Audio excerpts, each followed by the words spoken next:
Hello दोस्तों, मेरा नाम है संतोष कुमार और अब मैं आपको कराने जा रहा हूँ क्लास 10 एक्सरसाइज 6.3 का क्वेश्चन नंबर 13। क्या कह रहा है सवाल, ध्यान से पढ़ते हैं।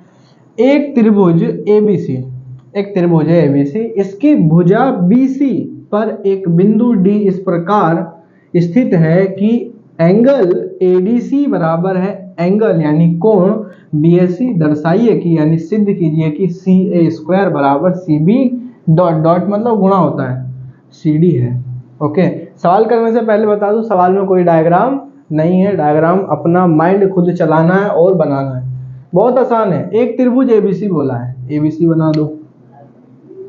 कुछ समझ नहीं आए कैसा त्रिभुज बनाना है, ऐसा त्रिभुज बना दो, कोई दिक्कत ही नहीं है। इतने में तो नाम दे दो ABC।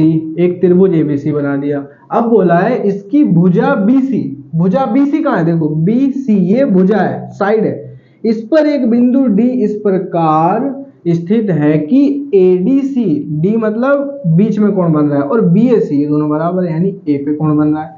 यानी कि कहने मतलब BC पर एक भुजा, एक बिंदु है ऐसे करके, और ये इस प्रकार है कि कोण ADC यानी कोण बीच में बनेगा। कोण हमेशा कहाँ बनता है, बीच में बनता है ADC। और BAC यानी ये पूरा पूरा पूरा पूरा ये बराबर है। दर्शाइए कि कैसे करेंगे। देखो दिया है, देखो दिया है, मैं आप चाहो तो दर्शाइए कि छोड़ के पूरा सवाल लिख दो या अपने दिमाग से छोटी मोटी बात लिख दो। एंगल ADC ये बराबर है किसके, एंगल BAC के। ओके, थोड़ा ही लिख रहा हूं, आप चाहते तो पूरा भी लिख सकते थे। इसके बाद सिद्ध करना है, सिद्ध करना है। क्या सिद्ध करना है बाबू, सिद्ध करना है CA² ये बराबर है CB डॉट CD। ओके, अब देखो CA² का मतलब जानते हो क्या होता है। CA² का मतलब है CA गुणा में CA 2 बार। आ रही बात समझ में। जैसे कि देखो x की गुणा x से करेंगे ना, तो इसकी पावर 1 इसकी पावर 1, पावर दोनों की जुड़ जाएगी, x की पावर 2 हो जाएगी। जब बेस सेम होते हैं, आधार समान होते हैं, तो घातें जुड़ जाती हैं, पावर्स जुड़ जाएंगी और बेस वही रहेगा। यहाँ पे भी देखो CA की गुणा CA से करेंगे तो CA का स्क्वायर आएगा, ये बेस तो वही रहेगा, इसकी पावर 1 इसकी पावर 1 पावर 2 हो जाएगी। इसका मतलब तो ये होता है, सिंपल सा। ओके, कोई दिक्कत नहीं है। अच्छा, ये मिटा देते हैं। अब ध्यान देना, समझना जरा, ये कैसे मैं प्रूफ करूंगा। CA लाना है मुझे, क्या लाना है, CA लाना है। CA किन दो त्रिभुज में है, पकड़ो जरा। CA ध्यान से देखो, CA आ रहा है आपका त्रिभुज AB ADC में यानी छोटे वाले में, और CA आपका फिर आएगा बड़े वाले में, ठीक है, जिसको आप बोलोगे BAC बड़ा वाला। आ रही बात समझ में। इन दोनों त्रिभुज को समरूप सिद्ध कर दो और हो गया आपका सवाल। ऐसे लिखो, त्रिभुज ADC व त्रिभुज BAC में। ओके, मैंने आपको ये भी बताया कि मैं इन दोनों को ही क्यों ले रहा हूं, एक ये छोटा वाला और एक ये बड़ा वाला, इनको ही क्यों ले रहा हूं, क्योंकि इन्हीं में आपका CA 2 बार आ रहा है, तभी आपका ये स्क्वायर बना हुआ है, पावर 2 बनी हुई है। ठीक है, रीजन पता होना चाहिए हर चीज का। देखो इन दोनों त्रिभुजों में क्या बराबर है। सबसे पहली चीज तो छोटे वाले त्रिभुज में ये वाला कोण और बड़े वाले त्रिभुज में ये वाला कोण बराबर है, यानी ये तो सवाल में ही दिया था, देखो दिया है, यानी एंगल ADC ये बराबर है एंगल BAC के। और रीजन में क्या लिख दूंगा, ये तो मुझे दिया है, सिंपल। इतने में तो कुछ करने की जरूरत है ही नहीं। इसके बाद ध्यान से देखो, ADC और BAC में C तो 2 बार आ रहा है, C छोटे में भी है और बड़े वाले में भी है, दोनों में है। एंगल C बराबर है एंगल C के। रीजन क्या लिख दोगे, ये है आपकी उभयनिष्ठ एंगल,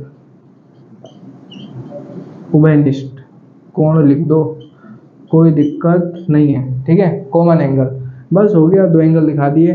किसी भी दो त्रिभुजों को समरूप करने के लिए केवल 2 कोण ही दिखाने होते हैं, तीसरा दिखाने की जरूरत नहीं होती। तीसरा कोण सदैव अपने आप बराबर हो जाता है, दिमाग में बैठा लो, सिद्धांत है। तो हम क्या बोलेंगे, AA समरूपता कसौटी से। ठीक है, समरूपता कसौटी से, यानी समरूपता के नियम से। ठीक है, एंगल समरूपता कसौटी से त्रिभुज आपका एडीसी ये समरूप हो गया किसके, त्रिभुज बीएसी के। ओके, कोई दिक्कत नहीं है। अब ये हमने समरूप क्यों दिखाया, ये सिद्ध करने के लिए। अब देखो ध्यान से, जब दो त्रिभुज समरूप हो जाते हैं तो उनकी भुजाओं के अनुपात बराबर हो जाते हैं। जब दो त्रिभुज समरूप सिद्ध हो जाते हैं तो उनकी भुजाओं के अनुपात बराबर हो जाते हैं। मतलब ये CA बराबर बटे में CB, यानी CA बटे में CB, इसको मिटा देते हैं। अब हम, इसका काम खत्म हो गया। इसके बाद CD बटे में C है। देखो CD, C पे D पे आए तो यहाँ पे C से A पे आएंगे। ये अनुपात ले रहे हैं हम, इसलिए बटे में लिखूंगा मैं। CD बराबर हो जाएगा CD बटे में CA के। कोई दिक्कत नहीं है, ये मैंने भुजाओं के अनुपात लिए। CA बटे में एंड वाला शुरू वाला, एंड वाला शुरू वाला, CB बराबर होगा CD बटे में CA के। ठीक है, जब दो त्रिभुज समरूप सिद्ध हो जाते हैं उनकी भुजाओं के अनुपात बराबर हो जाते हैं। अब इसकी क्रॉस मल्टीप्लाई कर दो, CA की गुणा CA से करोगे तो CA गुणा में C आएगा, और बराबर CB की गुणा CD से करोगे तो CB डॉट में CD आएगा। CA की गुणा CA से होगी तो ये हो गया CA का स्क्वायर बराबर में CB डॉट यानी मल्टीप्लाई है ये CD। ओके, बस खत्म, यही हमें सिद्ध करना था। हैंस प्रूव्ड इति सिद्धम। ओके, देख लो, नोट कर लो, सवाल बहुत ज़्यादा ही छोटा था। ओके, देख लो, लिख लो इसे। कैसी लगी वीडियो कमेंट करके बताओ, हमारे चैनल को सब्सक्राइब करो। थैंक यू सो मच, जय हिंद।